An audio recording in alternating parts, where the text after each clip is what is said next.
some of you, that's your Christianity experience. Somebody like me or JD gave you a fiery sermon and you were scared to death to burn, so you said, Jesus, please save me. That does not make you a Christian. Being a Christian means I have come to a place in my life where I came face to face with the Creator of the universe and dealt with His plan for my sin. I want every one of you to look inside your heart of hearts right now. Have you done that? I don't care if you've been going to church since you were in your mama's womb. I don't care if you started church yesterday. If you haven't dealt with the plan for your sin, you need to do it now. So David had. Well, the rest of us are going on, and you just stop right here. And in the quietness of your heart, you talk to God and tell Him what you want. God, I need you to save me. It isn't about my mom and dad. It isn't about the church. It isn't about what religion. It's about me and your plan. So stop and do it. Now, I'm going to come back to that at the end, because if you're doing that right now, I want you to tell somebody when it's over. So the rest of us are going on, but some of you stop right there, because you don't need to know anything else except this plan. But I want you to hear, I want you to see something else. The power of the crowd. Who's on that Ephesians? Right, Ephesians 4:14. Then we will no longer be infants, tossed back and forth by the waves, and blown here and there by every wind of teaching, and by the cunning and craftiness of men and their deceitful scheming. Did you hear that? Let me just give you the David version. It says, no more are we going to be tossed to and fro by the scheming of men, the scheming of the crowd, and the craftiness of those around us. But we're going to be what we're supposed to be. Do you understand? I don't think some of you understand how powerful a crowd of teenagers are. Do you know that the teenagers sitting in this room, you have scared to death about half of that church building over there? They hear our music and they're scared. They see you walking across the parking lot and they think it's a riot. Do you understand the power that you possess as a crowd?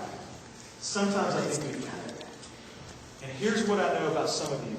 Some of you are moving in some crowds that are going all the wrong directions. You say, well, David, I went to the party, but I didn't drink. Man, you're already judged with the crowd. The power of the crowd. You know what? You know what Grandma Fanny thinks when she drives down by Pullman Square at about 11 o'clock when she gets out of the movie and she's trying to drive home and she drives by Pullman Square and she sees 100 teenagers hanging out around that fountain. You know what she's doing? She is wetting her pants. The power of just the view of 100 teenagers together scares most people to death. I think it's pretty cool, actually. I'm like, yeah. But I will tell you the power of the crowd. Some of you need to remember that who you hang out with is who you get judged by. You're being tossed to and fro. Say, well, I don't understand why my mom doesn't like all the people I hang out with. Because she's seen the people you hang out with. Well, I'm not doing any of that. It doesn't make any difference. So, well, that's not fair. Life isn't fair. Get a helmet. It's not fair. I wear one. Nobody promised you fair. I'm telling you, you need to know that you're going to be judged by the group you run around with. So look at your group. Is your group out there partying every weekend? Then you're going to be partying. Well, I'm not doing it. It don't make any difference. It's the power of the crowd. You are being tossed to and fro and being deceived by every whim. Third thing you need to know.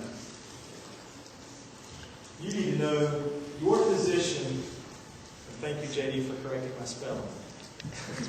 You need to know your position in your place. Who's got 1 Corinthians 12? Actually. Now, the body is not made up of one part, but of many parts. Some of you forget what part of the body you are. Now, every one of you run around with a crowd, generally. And then some of you run around with a smaller crowd. And inside that little clique, you say, David, are you against cliques? Nope. Everybody's got it. Even Jesus Christ had a clique. His clique changed the world. His 12 people that he hung out with changed the world. What's your clique doing? I hear adults all the time, well, we need to bust up those cliques. They'll just form again somewhere else. Jesus isn't opposed to cliques. He went and handpicked cliques. He said, you, come here. You, follow me. Hey, you, come on. Yeah, you leave those vents there. You don't need those no more. You go and fish your pen now. Yeah, he chose his clique. So I don't think there's anything wrong with you choosing the people you hang out with. But you need to understand what your position in that clique is. In every clique, there are two kinds of people. There's the followers and there's the leaders. Let's start with the followers. If you know you are the follower, you've got to be very careful which clique you're in. Let me tell you something. You will probably never break the rules of your clique. If your clique decides to paint their hair purple, so will you. If your clique decides to be mean at lunch, so will you. If your clique decides that they're not coming to church tonight, you probably won't either. You very rarely will break the rules of your clique if you're a follower. And by the way, there's nothing wrong with being a follower. Everybody is not created to be a leader. The verse actually read said, the body has many members, and every member is not the same. If you read on, verse 15 says, if you're the foot, why do you look at the eye and say, what are you here for? We don't need you.